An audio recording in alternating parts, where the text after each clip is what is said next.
All right, what's going on, everybody? Hello and welcome to my At the Desk series. I'm Fox. Today we're going to talk about some Call of Duty gameplay between FaZe Clan and Luminosity Gaming. This is a series where I'll take either a full gameplay or an important clip of gameplay, and I'll break it down so that you guys can understand exactly what's going on. You can really see the strategy and the teamwork that these players employ at the highest level of gameplay, whether it's in Overwatch or Call of Duty, the two games that I specialize in. Today, though, we're going to talk about FaZe and Luminosity at the CWL Dallas Open, and I'm going to pull up some gameplay here on screen. I'm going to draw on the screen a little bit so you guys can get an understanding as to where the pressure's coming from, exactly what plays are unfolding, because we have two teams, two stellar hardpoint teams that are going at it in a game mode that both of them, of course, want to be able to take in this series because it's a big part of their win factors. Both of them have a well above 50% win rate in hardpoint, whereas their other game modes is where they start to drop off. They're either at 50% or sub 50% if you're in the case of Luminosity. So this is a must-win game mode if you're Luminosity Gaming, because you can already assume that you're going to concede those search and destroys. FaZe Clan is a team that's been able to take search and destroys off of Fnatic previously, a team that actually, I think FaZe is the only team that was able to beat Fnatic in the past at the CWL Paris Open. FaZe Clan, by the way, is also a team that tends to beat everybody that is not draped in green and black or red and blue. Optic Gaming and E United seem to be their kryptonite. So this is a very, very big map in this series because FaZe Clan, of course, wants to continue their reign of being undefeated against everybody except those two teams, and Luminosity wants to find themselves in a better situation in this group because they're not looking so hot so far in this tournament in pool play. So I'm going to play the clip through once so you guys can see exactly what happens, and then we're going to revisit it and slow down and actually break down what happened. FaZe currently sitting at 2-0 with a match count. Luminosity lost to Fnatic. They are 1-1 and are in a must-win scenario. Attach, picking up some key kills. So basically what I want you guys to pay attention to is the spawn influence of the players, the crucial gunfights that go down in the kill feed that we miss, and I also want you to pay good attention to players Octane and Enable. They will be important here. And Saints. Saints as well is who I want you to pay attention to. Still can't win the gunfight. Attach does lose the second, though. Didn't do enough there for his team to make it in. I mean, all the work he was doing, it seemed like the tension was building for FaZe to come get the break, but they were never able to get into a position to do it. And big props to Octane. I mean, he's on a 4th streak. You see Saints. This is where I said I want you to pay attention to Saints. Watch what he does. He's now positive with a 6th streak of his own. Strong defense on the front line. They have picked up every single point and broken. And now Luminosity, we're looking at a 30-point game, even. And that is exactly why they're terrifying. They can all go off. An 11 streak combined for the side. Another one coming in for Saints. The streak is now at 8. There's another inside. Make it 9.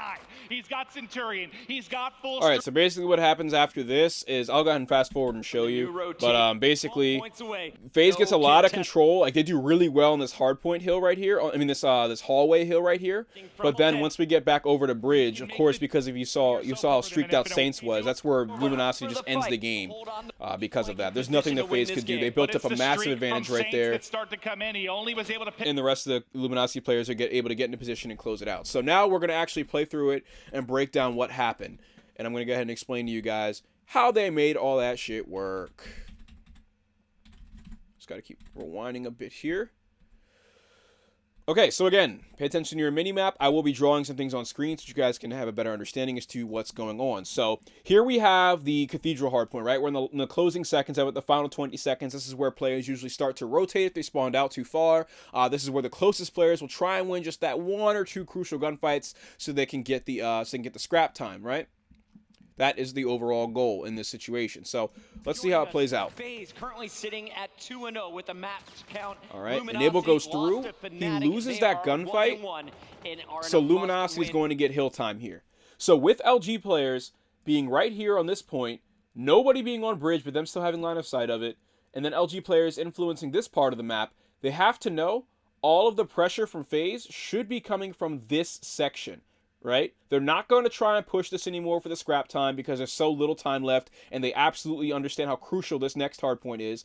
So they should expect the FaZe pressure to all be coming from over here to here. So let's see how they respond to this. Oops.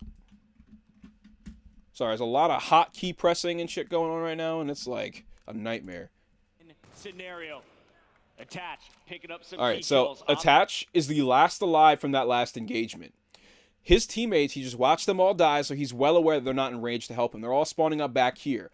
Attach is pushed up so far right here because he wants to try and get the flank onto the player that's going to be in the hard point around this area, right?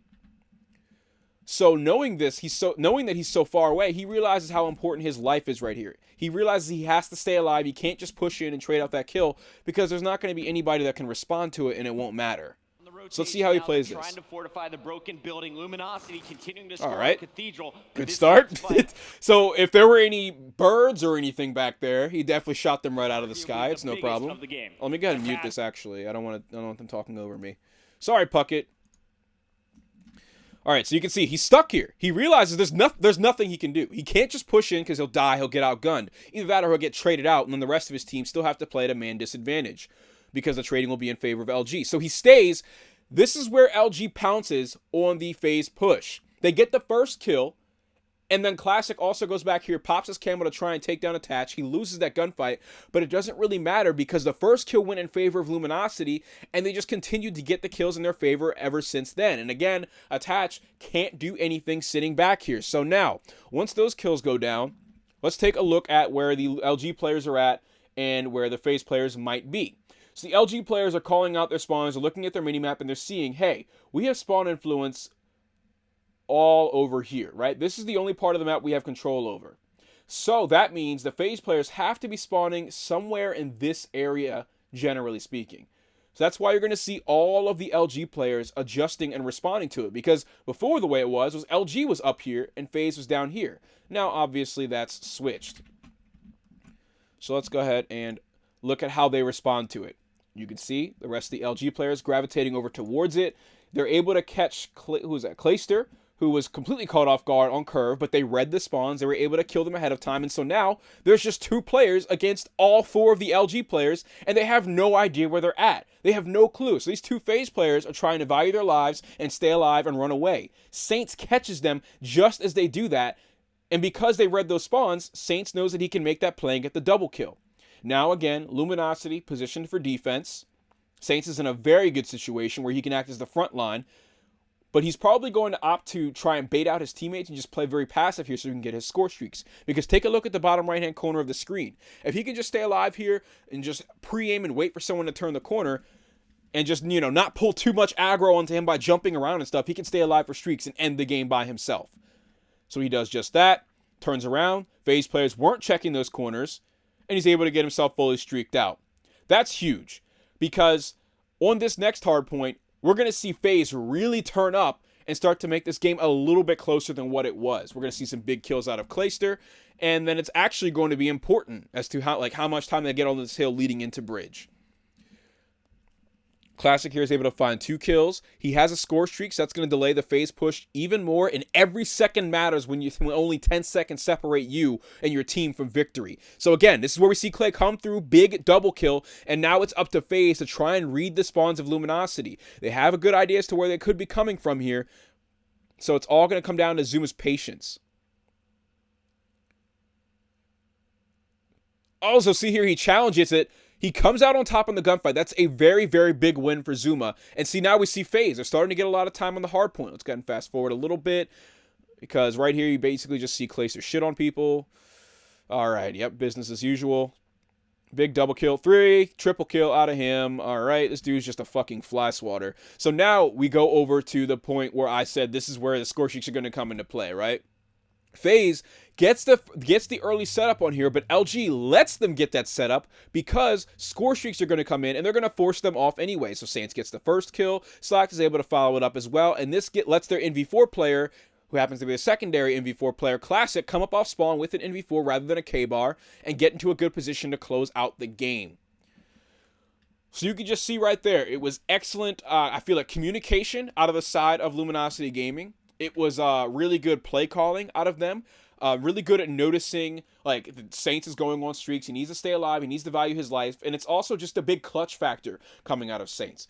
But something else I want to mention here is that Saints actually has the lowest stats in hardpoint out of everyone on his team.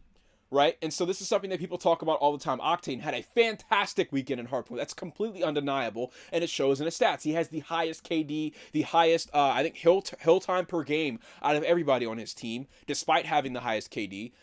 But in this instance, it was Saints that was the real playmaker right there, right? He was able to put himself in a position to go on a big streak for his team, and while his teammates might have suffered from that because they died, he was still able to come through with that huge clutch factor that he's had over so many different games and come out alive. Now, also a huge credit to players Octane and Classic that were actually acting as the front line for a lot of those other engagements where Saints was not, right? We saw that Classic and Octane, the combination of them, they were able to get the Attach off of the flank, and they were also able to win crucial gunfights against players like Clayster and Enable.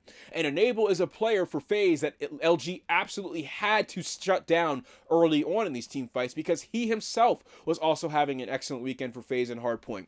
Enable had a 1.13 KD throughout the entire weekend in Hardpoint. He also had 87 seconds per game in the hill in Hardpoint.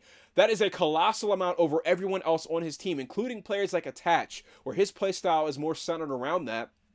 He also had 32% of the team's caps and 33% of the team's defends. Now, to contextualize that a little bit, most players have around 20% to sub 20% participation in captures and defense. Enable had over 30 in both stat categories. So it's just really big for them to find a lot of these key kills and come out on top at the end there. Awesome coordination, big streak by Saints to save the game, and it was just a great way to close it out for the side of Luminosity that I wanted to highlight.